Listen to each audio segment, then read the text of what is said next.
Assalamualaikum warahmatullahi wabarakatuh. Selamat siang dan salam sejahtera untuk kita semua.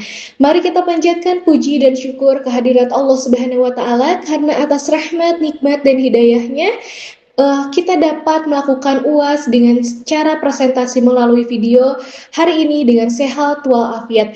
Yang saya hormati Bapak Hendro Sugiarto SEMM KMT selaku dosen pengampu mata kuliah bisnis model dan rekan-rekan penonton semuanya. Perkenalkan, nama saya Ning Aira Sekarahayu dengan NPM 2408 1124 003. Saya dari kelas 4A. Pada kesempatan kali ini, saya akan memaparkan hasil analisis dan rekayasa model bisnis dari usaha RA Decline menggunakan pendekatan model bisnis kanvas serta strategi pengembangan bisnis. Sebelum masuk ke pembahasan, saya akan menjelaskan terlebih dahulu mengenai profil usaha.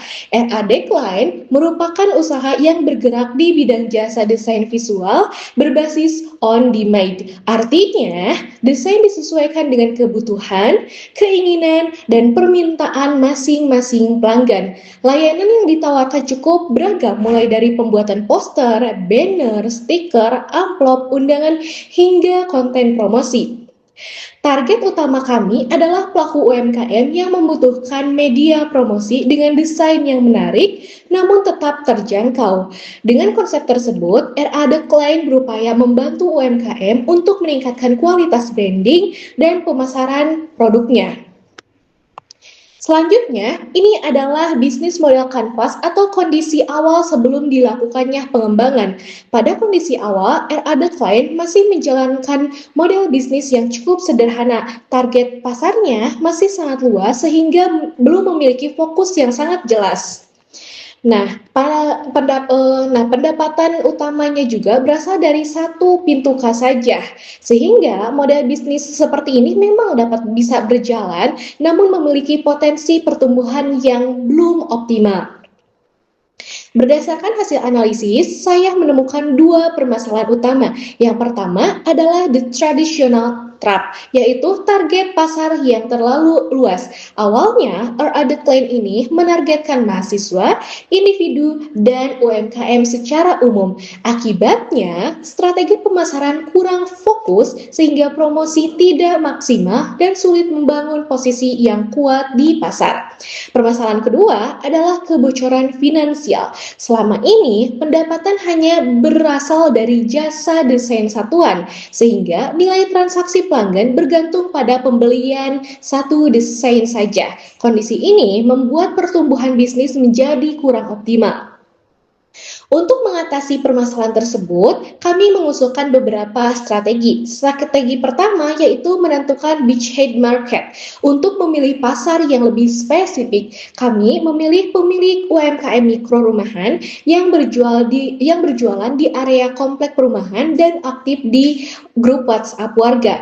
Alasan memilih target ini karena mereka memiliki kebutuhan promosi yang tinggi, namun seringkali belum memiliki identitas visual yang baik. Selanjutnya adalah membuat produk berupa paket branding UMKM baru. Dalam satu paket, pelanggan dapat memilih untuk mendapatkan logo, poster, banner, dan katalog secara sekaligus. Dengan adanya paket ini, pelanggan tidak perlu lagi memesan satu persatu sehingga lebih praktis dan nilai transaksi juga menjadi lebih besar.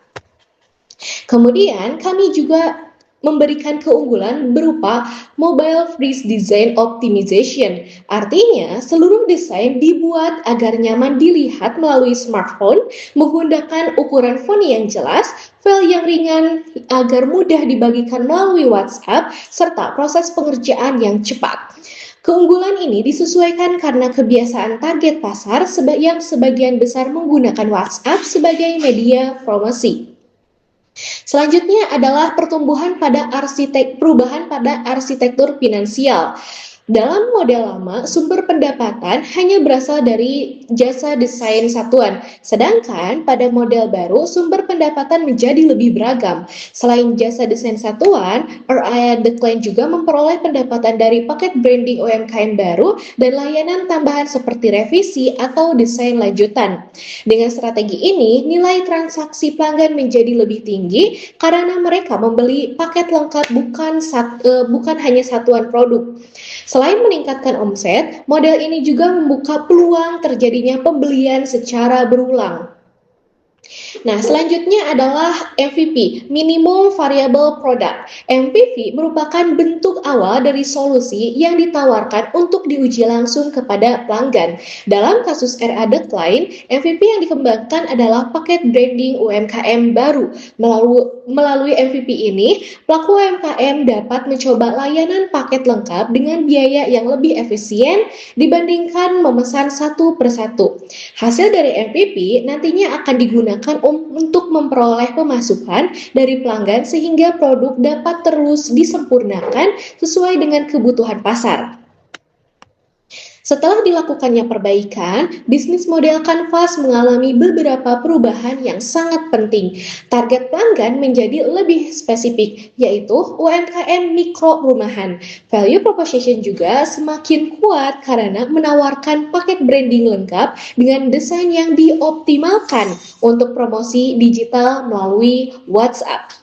Sumber pendapatan menjadi lebih beragam sehingga bisnis tidak lagi bergantung pada satu jenis layanan lagi. Secara keseluruhan, model bisnis baru ini lebih fokus, lebih kompetitif, dan memiliki peluang pertumbuhan yang sangat baik.